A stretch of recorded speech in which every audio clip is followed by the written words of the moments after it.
મહીસાગરમાં ભર બપોરે નીકળેલી જાનમાં જાનૈયાઓ ભાન ભૂલ્યા।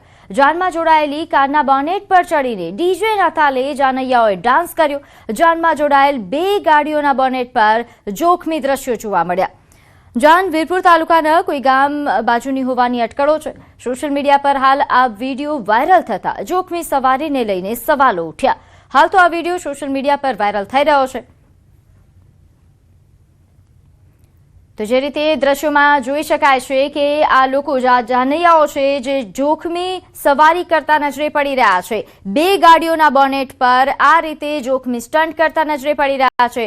હાલ આ તમામ વિડીયો સોશિયલ મીડિયા પર વાયરલ થઈ રહ્યા છે, જેને લઈને ઘણી ચર્ચાઓ જાગી છે। અવારનવાર આ પ્રકારે જાહેર રોડ પર જોખમી સ્ટન્ટ ન કરવા માટે તંત્ર દ્વારા અપીલ કરવામાં આવે છે, પોલીસ દ્વારા અપીલ કરવામાં આવે છે, તેમ છતાં આ પ્રકારની ઘટનાઓ થમતી નથી। આ અહીં મળતી માહિતી અનુસાર જાન જઈ રહી હતી અને જે દરમિયાન આ પ્રકારના સ્ટન્ટ થયા। વધુ વિગત સાથે મારી સાથે સંવાદદાતા મિતેશ જોડાઈ ગયા છે। મિતેશ, આજે વિડીયો વાયરલ થઈ રહ્યા છે જાહેરમાં સ્ટન્ટના, વિગતે જણાવશો? जी बिल्कुल थी जो बात करवामां आवे तो एक जान निकलता जे जानैयाओ छे ते भान भूल्या छे अने विडियो छे ते समग्र सोशल मीडियानी अंदर वायरल थयो छे। जानमा जोड़ायेला कारना बोनेट पर चढ़ी अने डीजेना ताले जानैयाओ अत्यारे जे नाची रह्या छे तेने लईने जे विडियो छे ते वायरल थया छे। जोरशोरथी लोको पण अहींया टिप्पणीओ करी रह्या छे। तो एक बाजु आ विडियो वीरपुर विस्तारनो होवानुं मानवामां आवी रह्युं छे, त्यारे हाल तो आ विडियोना आधारे कोई कार्यवाही करवामां આવી છે કે કેમ તે પણ એક સવાલ અહીંયા ઊભો થઈ રહ્યો છે। જી, આભાર માહિતી આપવા બદલ।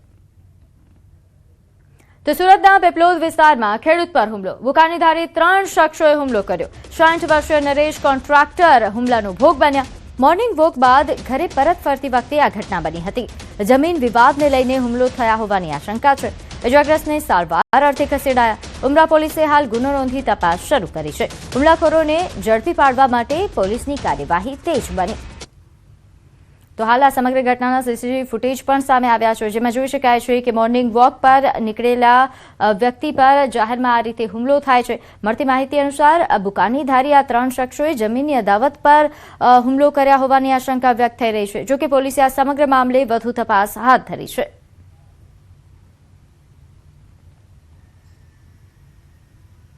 તો વેરાવળ સિવિલ હોસ્પિટલમાં ચોંકાવનારી ઘટના સામે આવી। હોસ્પિટલના 3જા માળથી યુવકનું પટકાઈ જતા મોત થયું। સમગ્ર ઘટનાના સીસીટીવી ફૂટેજ પણ સામે આવ્યા છે।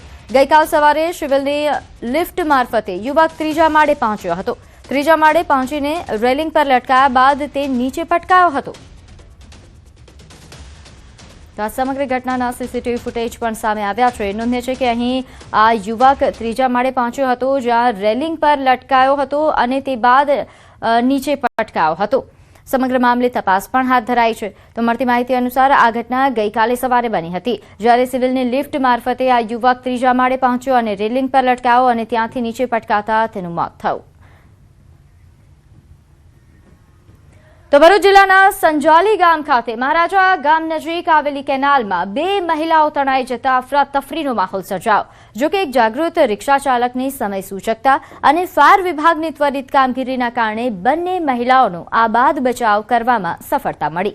ફાયર વિભાગના જવાનોએ રેસ્ક્યુ ઓપરેશન હાથ ધરી ભારે જહેમત બાદ બંને મહિલાઓને કેનાલમાંથી સલામત બહાર કાઢી।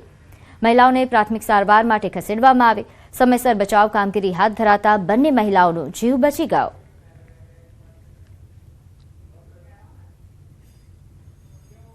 આગળ વાત કરીએ વડોદરામાં ચોમાસા પહેલા તંત્ર એક્શન મોડ પર છે। રજૂઆતો બાદ તંત્ર કામગીરી માટે દોડતું થયું।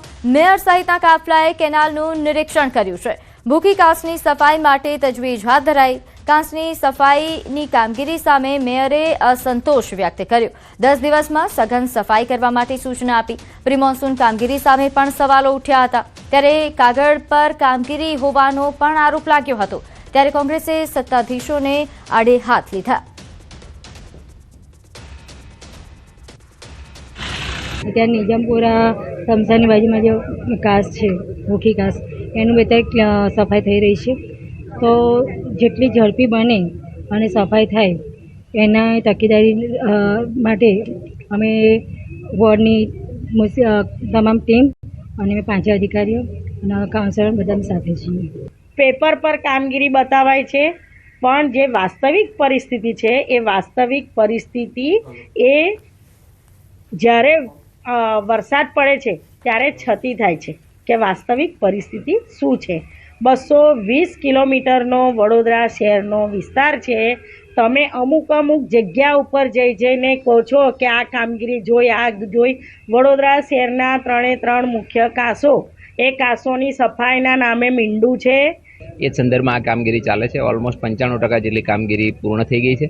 જ્યાં મશીનથી કામ કરી શકાય એવું છે ત્યાં ઝડપી કામગીરી કરી શકાય છે. અહીંયા આપ જોઈ શકો છો કે જ્યાં મશીન ઉતારી શકાય તેવું નથી એવી શહેરની થોડી જગ્યાઓ છે ત્યાં આગળ આપણે મેન્યુઅલથી કરવી પડે છે.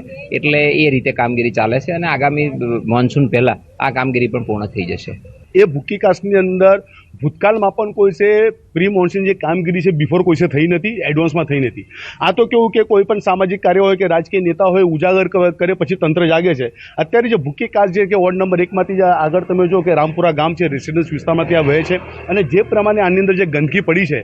બીજું તમને કહી દઉં કે સૌથી મોટું મુખ્ય કારણ એ છે કે આની અંદર ડ્રેનેજનું પાણી છોડવામાં આવી રહ્યું છે, જે તમે જોઈ શકો છો કે જે વહુ વિશ્વામિત્ર શુદ્ધ કરવાની જે વાતો કરી રહ્યા છે એ જ વિશ્વામિત્રીની અંદર ભૂકે કાસ્ટ દ્વારા ગટરનું પાણી પણ ત્યાં જઈ રહ્યું છે. તો 10 દિવસમાં સઘન સાફ સફાઈ કરવા માટે મેયરે સૂચના તો આપી દીધી છે, પરંતુ હવે આ સૂચના આપ્યા બાદ કામગીરી કેટલી ઝડપી થાય છે તે જોવું રહ્યું. આ તરફ વિપક્ષ જે રીતે સવાલ ઉઠાવી રહ્યો છે કે હંમેશા આ પ્રકારે સૂચનાઓ આપવામાં આવે છે પરંતુ કોઈ કામગીરી થતી નથી, માત્ર કામગીરી કાગળ પર જ રહેતી હોય છે, જેના કારણે પછી સ્થાનિકોએ હાલાકી ભોગવવાનો વારો આવે છે.